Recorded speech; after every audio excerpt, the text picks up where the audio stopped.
On the evening of the budget, I got a lot of very excited calls from some global investors I have not heard from in a long while, expressing great surprise about the gift city exemptions which have been given. And many of them said, P notes are back and this is like P note plus. So it took me a while to figure out what they were talking about. But you must have crunched the numbers. I mean, do you think this is going to be a big door opening up for those old P note investors post the ban? I mean, certainly from a gift city perspective, it is a huge win.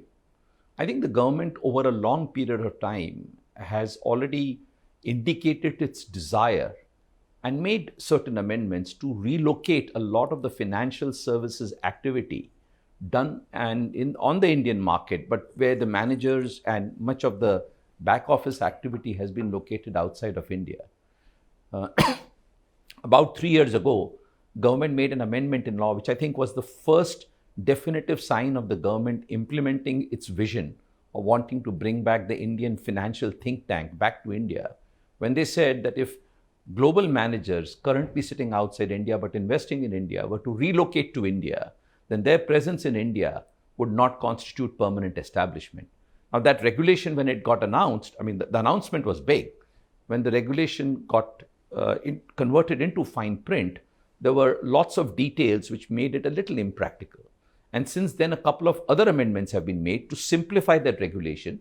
I'm not saying it's all there, but clearly government is serious about implementing its vision about bringing the Indian financial think tank back to India. Why should somebody investing in India be sitting in Singapore and making that investment? Why not relocate him to India and provide some element of tax neutrality, which was really the reason why people were either locating themselves then in Singapore or Dubai. I guess P notes is one such other important instance. We do know that there were billions of dollars invested in the Indian market through P notes. These P note structures were all created in different global jurisdictions.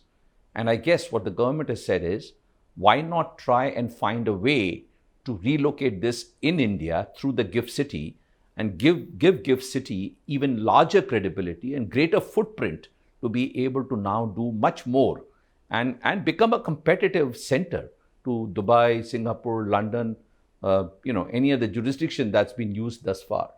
You would go to the extent of saying that this is much superior to even the people who are coming in through the Mauritius Treaty earlier? I would say so, Udayan. Again, I'm not commenting about the legitimacy of the P note structure itself. But there, one of the concerns government had was we need to have greater diligence done to ensure that only the right and credible, acceptable investors are able to use P note to invest in Indian market. I'm assuming that appropriate level of safeguards will be implemented, and that the due diligence process, which is implemented by the gift city, will ensure that government is satisfied that just the right type of investors that they want in the Indian market are provided the opportunity to invest through the gift city. But just comparing it with Mauritius, I would say yes, this is a much more than even superior, provides greater element of tax certainty to the Mauritius Treaty. And let me explain to you in a minute why. Because in the Mauritius Treaty, like in every other treaty, there is what you call a limitation of benefit clause. Basically, what a limitation of benefit clause says is that only genuine residents of a country are permitted to benefit from the treaty benefits. Now, you could be a genuine resident as a P note issuer, but as a P note subscriber whose identity was not known and who's ultimately the beneficial owner, you may or may not be a resident of the Mauritius Treaty. And therefore, there was always this big debate on whether P note holders, many of who are not residents of Mauritius, were truly entitled to the benefit of the Mauritius-India Treaty. And this has been a kind of a dogged fight between the Revenue Department and the P note holders.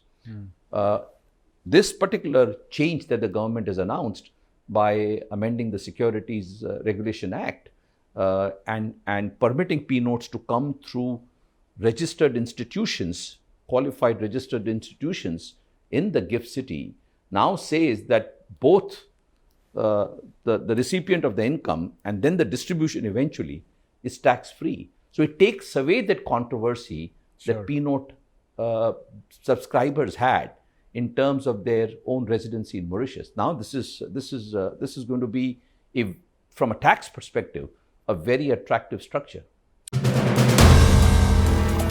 If you like the video, do like, comment, share and subscribe.